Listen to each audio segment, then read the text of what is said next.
All right, let's get back to it.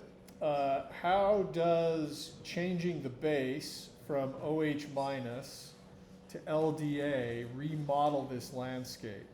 Equilibrium constant tells you now that the products of enolate formation are much more stable than the starting materials are because the base is so unstable, right? So for our example above, where we were using this ketone with two different kinds of alpha protons, I don't know why we wrote beta there, whatever, two different kinds of alpha protons, how would we expect this landscape to change? Let's get rid of, we got to get rid of the water, and we got to get rid of the OH minus. And let's just write in the structure of LDA at least. And I'll just draw the portion that's going to do the deprotonating. And then over here we'll draw the conjugate acids. The conjugate acid of LDA, which is lithium diisopropyl amide. All right, fine. Now, I just told you based on the pKa information that you get 100% proton removal.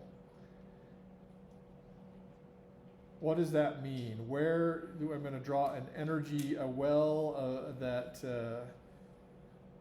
in our potential energy landscape where the orange enolate's going to be, and another well where the purple enolate's going to be. Where should those energy wells be in relationship to my starting material? Higher or lower in energy? Lower, because the base is so strong. This is majorly downhill. So I need to take these two and drop them lower, right? Now, what about relative to each other? Which is the more stable enolate still? The purple one's still more stable, right? We didn't change the relative relationship between the purple and the orange. We just moved them both down relative to starting material, okay? But notice that we've changed the reaction. We've totally remodeled the landscape. Enolate formation was endothermic. It was uphill. Now it's strongly exothermic downhill, okay? So and once we go downhill, it turns out it's so far downhill that you don't go back up. So it turns out that the relative stability of the products, this energy difference between these two products, is not going to matter for the quantitative downhill irreversible enolate formation, in contrast to how it mattered above. Remember, when enolate formation was reversible, this energy difference between the purple well and the orange well led us to say there's going to be much more of the purple enolate than the orange enolate. Not so here when it's downhill strongly for both of them. There, the thing that's going to make the difference is how fast an enolate forms. And how fast each enolate forms is actually not determined by how stable each enolate is, but rather is determined by the height of the transition state that leads to the enolate, okay? You've seen transition states before. They are energy maxima, right? And the transition state reflects what happens as the base approaches the alpha proton before it removes the alpha proton. You have to go uphill a little bit in energy. So let's talk about how and I've drawn where the orange transition state is, just to give you an idea of what a transition state looks like. Let's talk about whether it ought to be easier or harder to remove the orange alpha proton versus the purple alpha proton. What differences do you see between those two carbons? I mean, there's the obvious one that one of them's more substituted than the other. Okay, so what about that? sterics. What? So say more. Go ahead. More sterically. The purple alpha proton is more sterically hindered. There is more stuff nearby. To give you a sense for how much space that stuff takes up, we'll go over to Spartan and I will draw the ketone. Hopefully, yeah. Oh, that's lovely. Let's undo. There we go. All right, there's the ketone we were talking about. Orange alpha proton is on the right. Purple alpha proton's on the left. I'm going to show you a space filling model so you can get a sense for steric hindrance. There are a lot more ways to approach orange alpha proton on that methyl group actually than there are ways to approach the purple alpha protons, and you've got that large other methyl group in your way for the purple alpha protons that you're looking at on the left. Okay, so steric hindrance is the major factor here. Steric hindrance makes purple alpha proton less accessible. I don't know why there are 3 S's in accessible. Steric hindrance makes purple alpha proton less accessible than orange alpha proton. What that means from our energy landscape point of view is that the transition state leading to,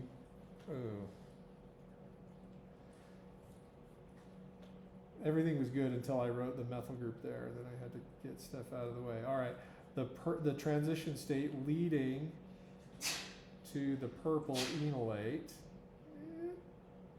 close, is higher than the transition state leading to the orange enolate. The transition state leading to the orange enolate is less sterically hindered. And frankly, LDA is a relatively bulky base.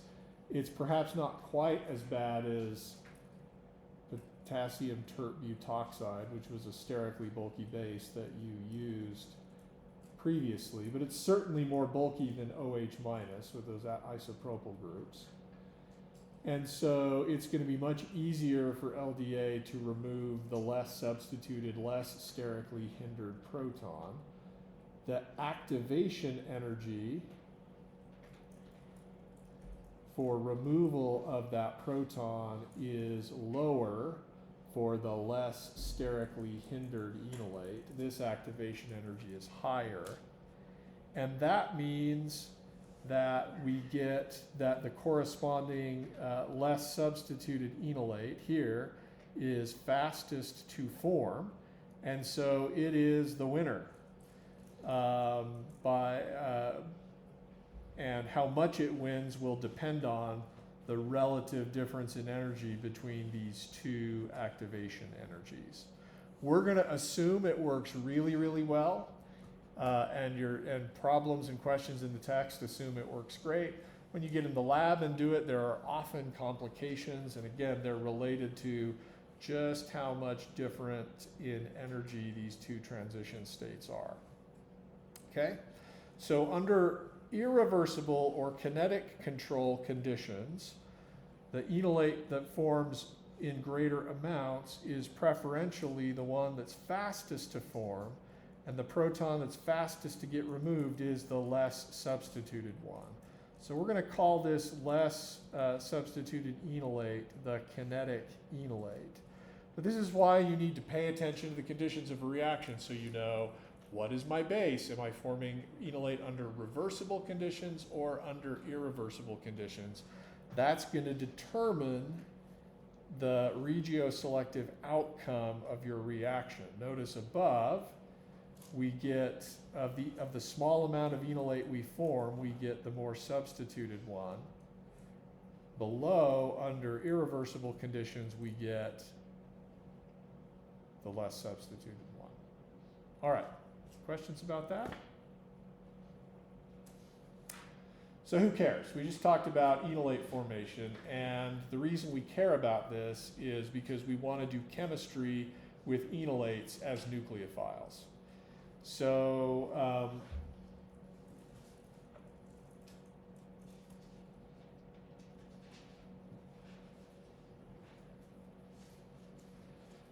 and the classic example of this is called enolate alkylation. All right?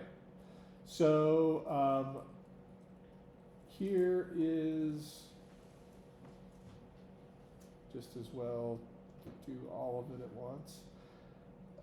Here is the same enolate that we've talked about. I'm sorry, the same starting material we've talked about with orange alpha proton and purple alpha proton. I'm going to use a base to remove the alpha proton. Your text will often use the base sodium ethoxide. They will often write it like that.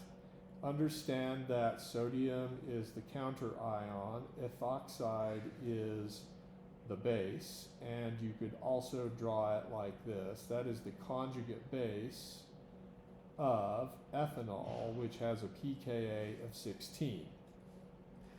Alternatively, you could use OH minus as a base.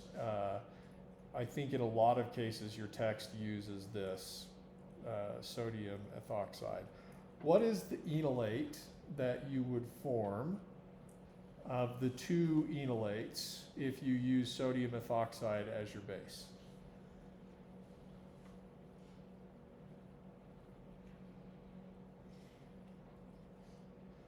Am I going to remove purple or orange alpha protons?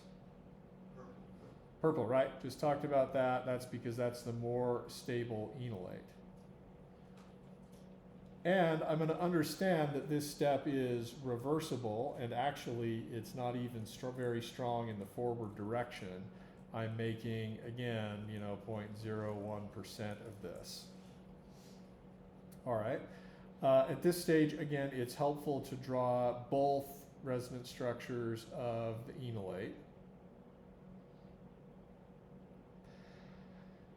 Now, if the enolate is a nucleophile, you can imagine it reacting with some electrophile, right? Where do you predict the enolate to be most nucleophilic? The negative charge is on both the oxygen and the carbon. Where do you predict it to be most nucleophilic? That's the right answer. The question is, do you know that because of the text, or have you got some way of figuring it out? Okay, it just says so in the text. This is actually tricky. The reasoning behind this is tricky. If you want to memorize that enolates are nucleophilic on the alpha carbon, that's just fine.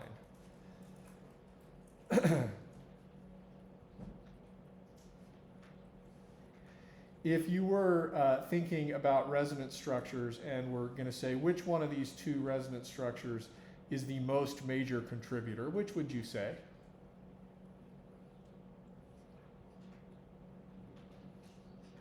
I would say the one with the negative charge on the oxygen, because oxygen's more electronegative than carbon, right? And that's good reasoning. But that reasoning could lead you to something that actually doesn't predict what happens. Because if you're like, okay, this is the major contributor, therefore the oxygen must have the negative charge, therefore the oxygen's more reactive. That is exactly wrong.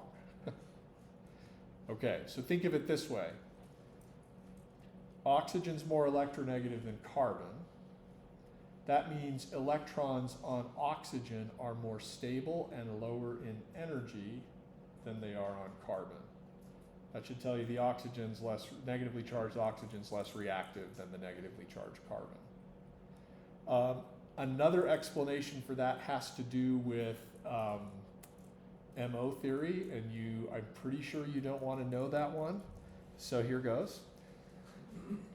I'm just kidding about that, by the way. The HOMO of this molecule, and we won't talk about this in any detail, looks like this. It has a lobe on the oxygen and a lobe on the carbon. It looks like that pi2 orbital from the allyl anion that we did if you had 351 with me. You've got you've got a lobe of electron, I guess the color choice is unfortunate here, we'll use blue and yellow. A lobe of electron density above the plane of the page, and below the plane of the page we're using color to indicate wave function sign. That's what the HOMO looks like. It is both on the oxygen and on the carbon. You can calculate how much is at each spot, and it turns out there is more highest occupied molecular orbital on the alpha carbon than on the oxygen. That reflects oxygen's increased electronegativity relative to carbon. Again, all of those details are beyond the scope of this class. That's all background. If you're content to memorize adenolates or nucleophilic on the alpha carbon, you are good to go. So then we're going to bring in an electrophile, and we're going to spend the next chapter, this chapter and the next chapter, changing around what that electrophile is. Let's start with 351 chemistry, and let's do SN2 type reactions with the enolate as a nucleophile. So let's bring in an alkyl halide. In this case, let's use methyl bromide. What's going to happen here is exactly what you would predict. Enolates are nucleophilic on the alpha carbon.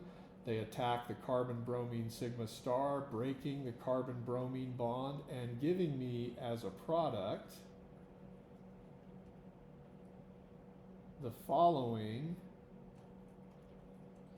Red is for the bond we just made, and then here is the methyl group. This is now my alpha alkylated product because I added an alkyl group via an SN2 reaction onto the alpha carbon of the enolate. And notice that this reaction is regioselective. I went through the so-called thermodynamic enolate, and I knew to do that because I paid attention to what my base was to begin with.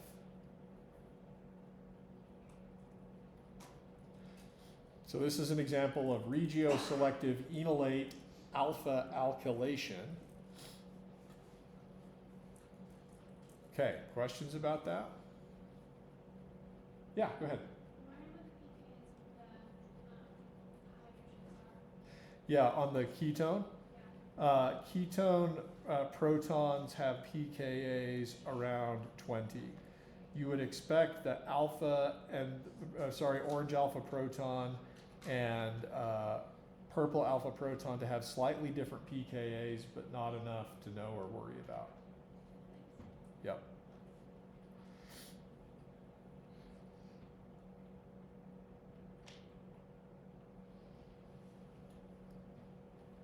That's why I'm going to write 20 by each of them and just hope for the best. Okay. Others? Okay, yeah, go ahead. Yeah, would this react twice and put another methyl group on the alpha carbon because it creates another enolate? Could this react twice because... Would it still have any OET in solution, theoretically? Right, you sort of have to be careful with equivalence. You're noticing that as soon as I form some of this enolate, it's going to react with this alkyl halide. Eventually, if I have 1 mole of alkyl halide for every mole of ketone, eventually all my ketone is going to be consumed. Even though at each stage, there's a very, very small amount of enolate.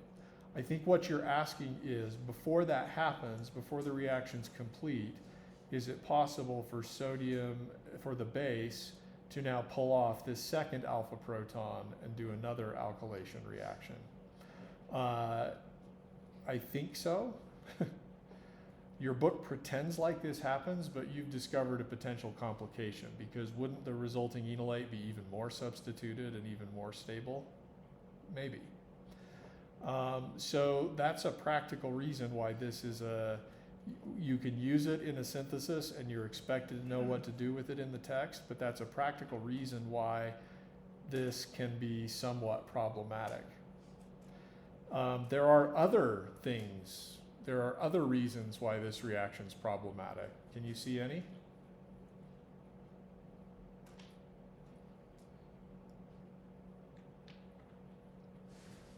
It relates to the fact that we don't ever form a very large amount of enolate until the reaction's done. This is pulled forward by Le Chatelier's principle.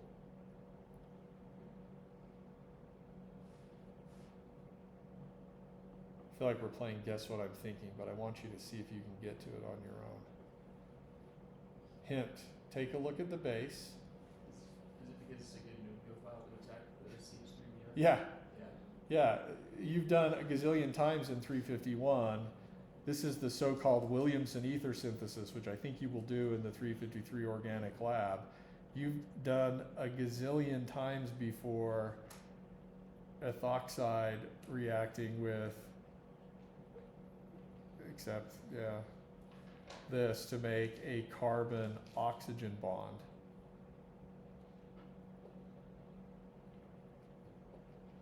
To make an ether, right?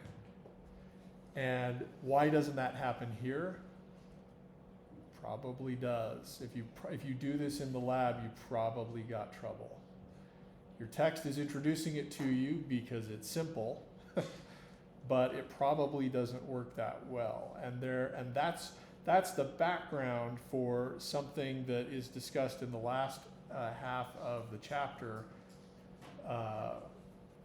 which seems a little bit out of place in the why are we talking about this.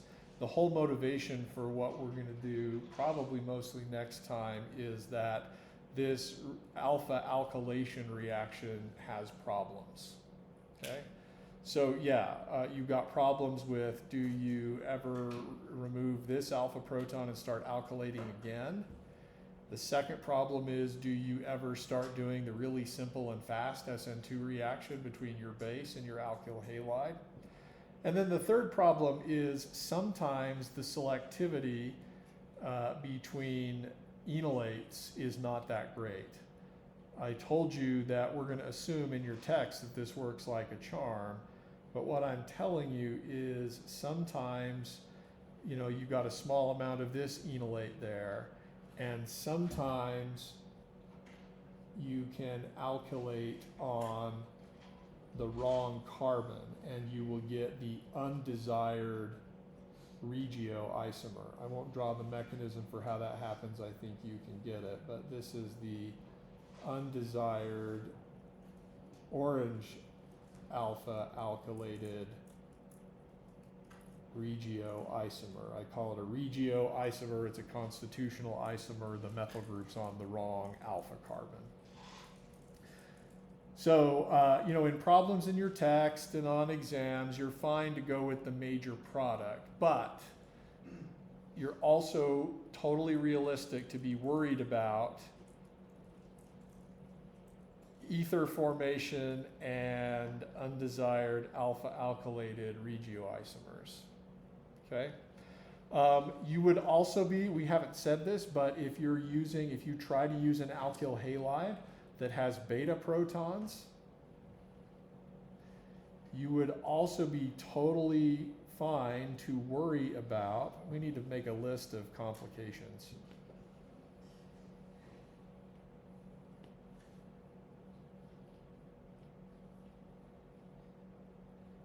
And I'm sorry the world's complicated, though some of you intend to prescribe medicines and do treatments on actual human beings, which often have complications as well. So welcome to the world. If, for example, you were using a secondary alkyl halide where SN2 and E2 compete, you would be worried about not only the potential ether formation, but also elimination to get this alkene. And sometimes, even if you're trying to behave, the enolate does the elimination as a base too, because the enolate itself is a pretty strong base. So, as I said, I don't want to confuse you with, because there's no real way outside of the lab you can anticipate, or you can anticipate these, but there's no real way to deal with these complications outside the lab. You're free to use this as though it works wonderfully in the text, and you can live in that nice fantasy world. But that is background for why we often do things in a slightly different way. All right, other questions? Yeah.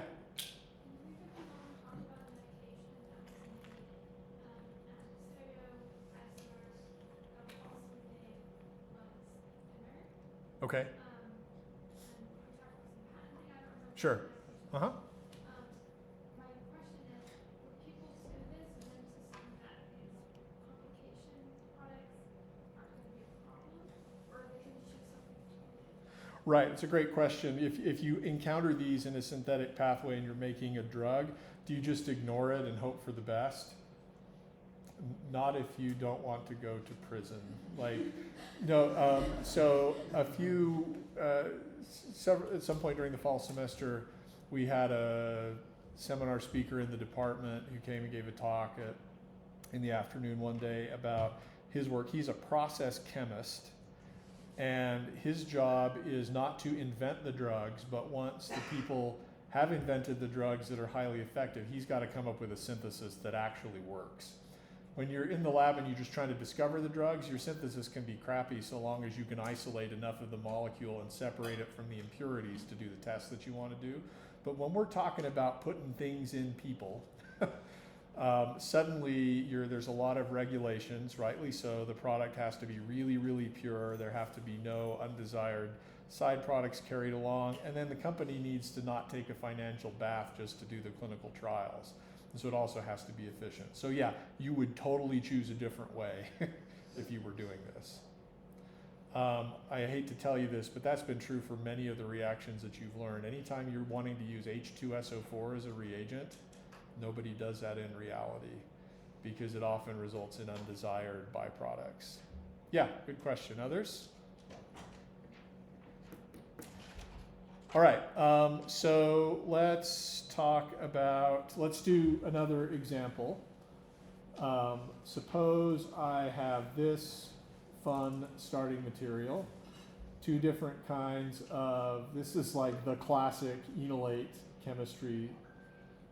Like you go to probably any university in the United States and learn about kinetic and thermodynamic enolate formation, and somebody's going to do this example for you. So let's now do the reaction under irreversible conditions. We're going to use lithium diisopropyl amide, or LDA. I'm going to just pause before we do that to mention a few practical things. They're not really important, but you'll see it in the text, and so I just want you to know enough to not be distracted. I told you that the conjugate acid of LDA was diisopropylamine, which has a pKa of 40. Tell me, what kind of solvent should I use for LDA? Water, right? Water, alcohol, great solvent, right? Wrong. Why? It's going to deprotonate your solvent, and then you just wasted a very expensive reagent. So for LDA, we will often use non-protic solvents. The solvents need to be polar, though, because LDA is an ionic compound. And so good solvents for that are ethers. A classic example of a good polar but non-protic solvent is THF, which stands for tetrahydrofuran. This is just solvent. You will see in your text and perhaps in some other practice problems, oh yeah, we're using LDA and THF. THF is just the solvent. It's a polar aprotic solvent that's going to dissolve the reagent while not destroying the reagent by protonating it. Another thing you will sometimes see is your text will put a temperature by LDA. That temperature is often minus 78 degrees, which is oddly specific. Why can't we just have one significant figure and say minus 80? Well, you could, But first, why are they using low temperature? They're using low temperature because the more temperature you have, the more able your starting material is going to be to traverse the higher energy barrier. So you're cooling it down to make the thing more selective. This is a concern that if you did this at higher temperature, the difference in barrier height between the less sterically hindered enolate and the more sterically hindered enolate is going to be not very good. So that's why you lower the temperature. That's a classic technique for trying to increase selectivity in enolate formation. Minus 78 degrees, do they actually have a thermometer? Are they, okay, it's minus 77, we can't do it yet. No, it's minus 78, okay, we're good. No, actually that's just shorthand for a bath of dry ice in acetone. Dry ice is really cold, you put it in acetone. Acetone doesn't freeze at the same temperature that water does. So you can have this nice cold bath that you can stick a flask in and it will cool the flask and the contents of the flask. Almost nobody used to verify that it was actually minus 78 degrees. So anyway, there's some historical things in there and I've already talked too long about them. I am sorry. So, which is the enolate that forms preferentially? I switched colors on you, so watch out. Fine. Why do we have to have aesthetic consistency in the notes? I believe that before the orange enolate was the less substituted one and the purple enolate was the more substituted one. So I'm trying to be consistent with that. All right, now that we've made it obvious, LDA does irreversible kinetic enolate formation.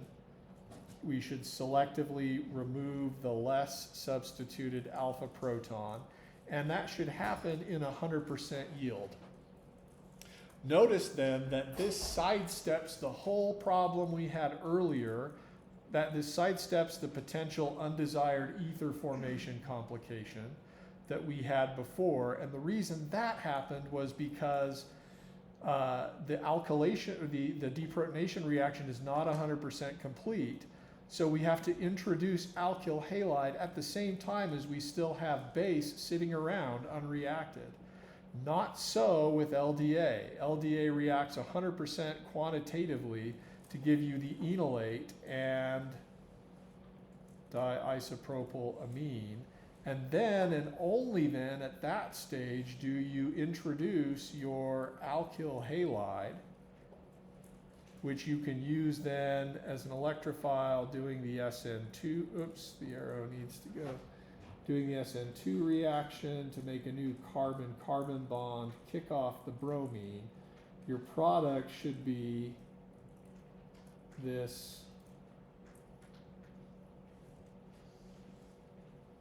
molecule where here is the ethyl group that we brought in, and in red is the new bond that we made. We have alkylated the orange alpha carbon. All right. Of course, again, in the fantasy world where everything works great, we could also have used sodium ethoxide and then the same alkyl halide, and we could have gone through the more substituted enolate to get this alpha dialkylated product. I will tell you, as a matter of practical stuff, that the LDA enolate alkylation really works pretty well. The reversible enolate alkylation doesn't work so great. All right. Questions?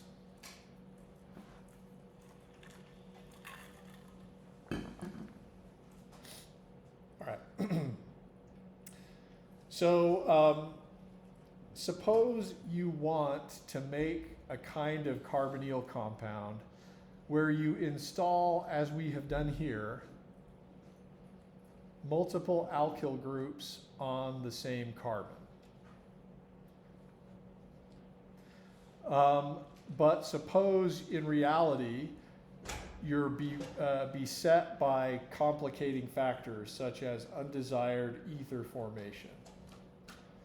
And if you want the two alkyl groups on the same carbon, you can't really use the simpler LDA strategy because LDA is going to remove the proton from the less substituted carbon and put the alkyl group where you don't want it. So there's a workaround for this that's described in your text, and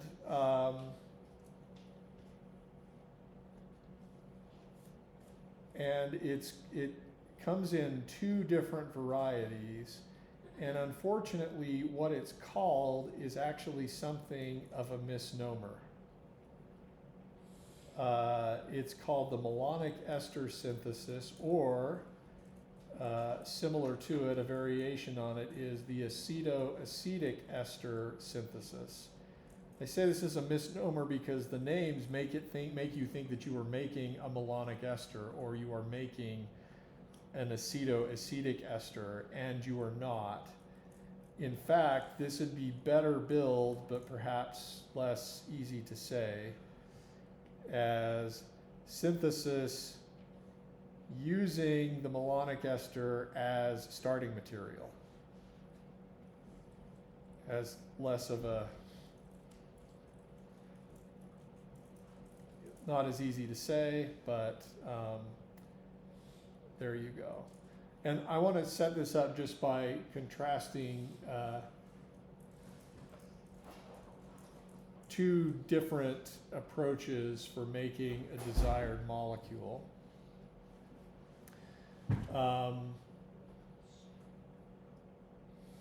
Suppose I want to end up with this one. This is, I'm going to start with acetone. Here's the alpha carbon. And I want to end up with this alpha dialkylated product in which I put two methyl groups on the alpha carbon of acetone. A strategy that could work, but is prone to all of the complications that I told you, is to use just use reversible enolate formation to first form the monoalkylated product, and then do it again to form the dialkylated product. But sometimes this doesn't work very well, and that's due to the complications described above. And it also relies on potentially cruddy selectivity between the purple alpha proton and the orange alpha proton at this stage. And sometimes if those enolates are not that different in stability, your selectivity is not going to be great. So there is a workaround that's actually pretty creative, and it works fantastically, and it's also pretty cheap. So our strategy here is we're going to use something that I'm going to call masked acetone. This is not as fun as The Masked Singer. I've never even watched that. By the way, how can you sing when you got the bunny head on your... I guess it's probably all dubbed and voiced over anyway, right? Okay, well, in any case, this is masked acetone. This is called acetoacetic ester, and it's also an example of a beta keto ester. You will not understand or see that this is masked acetone until much later in our discussion, but that's where acetone is hiding. And the beautiful thing about this masked acetone derivative is because the purple alpha proton is alpha to 2 carbonyls. We can go back to earlier today, we found that pKa was like 11, right?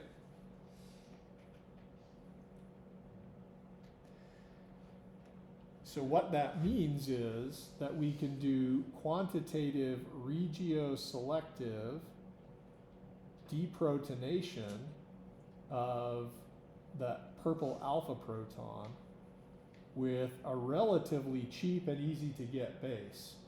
Sodium methoxide, as I said, is cheap and easy to get. You can use it in protic solvent, and you can do this reaction at room temperature. This is much easier to set up in the lab.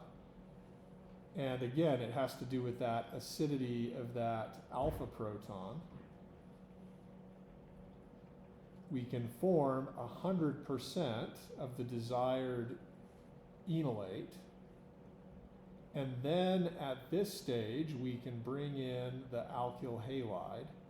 Notice that this avoids the undesired ether formation complication because the sodium methoxide base never, ever, ever sees the alkyl halide reagent. It's consumed completely by the point in time that we get that alkyl halide reagent. So we do the alkylation reaction, the simple SN2 reaction, that installs one of our 2 alkyl groups from our desired product. Notice, though, if you've been following along, I only drew one of 2 alpha protons on purple alpha carbon. The second one is there. Of course,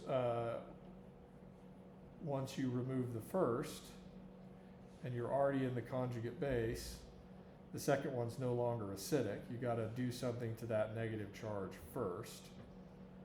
We alkylated it. This is a monoalkylated intermediate. We can stop there if we want to, but our goal was to get this alpha-alpha dialkylated product. Now we can simply add another mole of sodium methoxide for each mole of our starting material. That's going to again do quantitative enolate formation because the pKa of that alpha proton, that's alpha to 2 carbonyls, one's an ester, one's a ketone, should be around 11. That forms again 100% of the enolate, thereby avoiding the undesired ether synthesis complication because we are able, the alkyl halide that we bring in as an electrophile never ever sees or encounters the sodium ethoxide base. Okay, that gets us to this product that is alpha-alpha dialkylated. Now, it's not our desired product yet. I told you we wanted this thing, like acetone, but with 2 methyl groups on one of the alpha carbons. We're not there yet, but we're close. I told you this is masked acetone, so now the mask is going to come off, and we're actually going to get rid of that ester. Before we do that, any questions? Yeah, go ahead. How does the competition of the other alpha hydrogen on the ketone part of the beta keto ester, does it compete with that second alpha this proton? one? Yeah, once you add the first alpha group on it, will Okay, that, right. Once you add the first alkyl group on it, is there any competition with the orange alpha proton? Is that what you're talking about in this one? No, because the orange one is alpha to only 1 carbonyl, so its pKa is still 20, so there's just no contest. Okay. which is the beauty of all of this. That ester, that second carbonyl, forces the reaction to go this way. Yeah. Okay, what else? All right.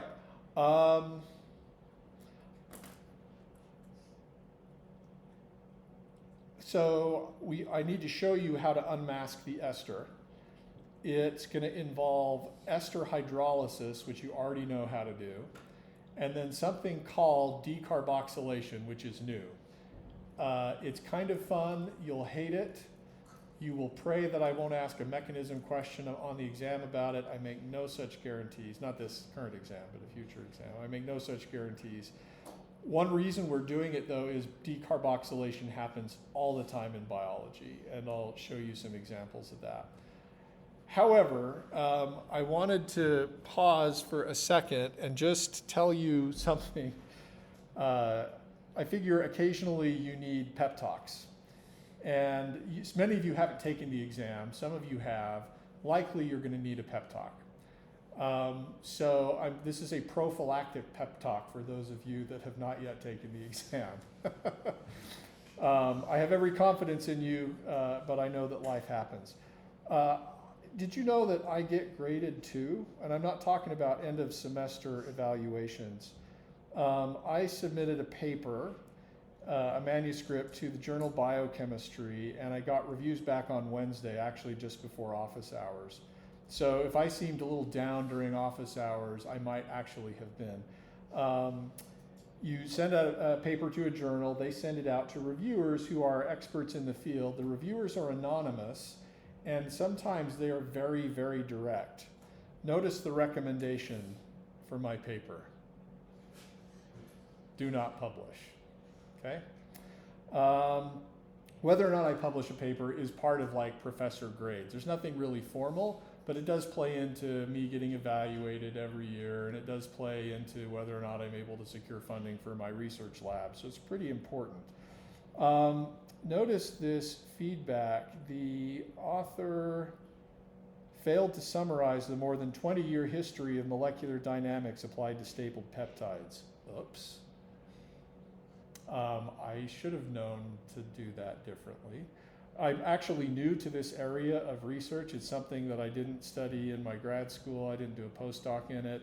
I sort of taught myself how to do it. So I'm kind of new. I'm sort of stumbling around trying to figure things out, and I'm ignorant. It's inexcusable, but it's also sort of inevitable. So that reviewer was somewhat kind. Reviewer 2, check out those grades. Lowest quality, do not publish. It turns out there is feedback from that reviewer. I thought that this reviewer was just saying this is irredeemable. It may be, but I've got a PDF document with some very sort of extensive things, some of which is going to require me to probably redo months of work. Now, I got to tell you, my initial reaction to that was I felt like I've been socked in the gut. I'm sure you've been there. This is the feeling you get when you leave the testing center, you look at your phone, and you thought that you aced that exam and your score is 67.5, or maybe lower. That happens to you, and it happens to me, and it sucks. What I have learned, what I'm trying to learn, because I'm not very good at it, is that I don't know. First of all, don't expect it to be any different because life is just this way. I think some of you have the expectation that if you pray really hard and read your scriptures really hard and are a really good person, that you'll never do anything wrong. And you'll never make a mistake on a test, and you'll never, get bad reviews back on a paper. Frankly, that's not realistic, and it isn't even the reason you chose to come to Earth to begin with. If you wanted someone to download to you all the instructions for a perfect performance, and so that you would never make a mistake, and at the end of the day someone could pat you on the head and tell you how talented and wonderful you are, that is actually not the plan you signed up to come down here for. There was a plan where that was the option, and none of you chose it. And frankly, there's actually, Eve was right in the Garden of Eden. There is no other way to gain the experience and knowledge you have but by experience. So that isn't going to take the pain out of bad exam performance, but it should help you realize that there's simply no other way to learn but by making mistakes. My advice to you then is to view your mistakes as learning opportunities rather than evaluative, like, oh, you're never going to make it opportunities.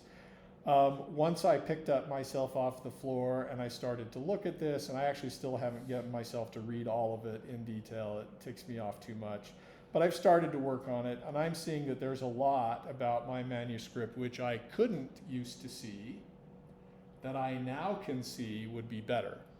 My eyes are opened. Yours will be too. It helps if you'll give yourself chances to have your eyes opened before you're sitting in the testing center versus after you're sitting in the testing center. Either way, though, your eyes are going to be open and you're going to discover things that you need to do better. The world isn't very kind. Fortunately, in the gospel, as President Nelson has taught, we have access by covenant to the Hebrew word chesed, which is covenant love. That means God guarantees basically that you're going to make it and you have as many chances as you need to succeed. I've started working at the temple this past semester, or this past, a few months ago. And as many of you know,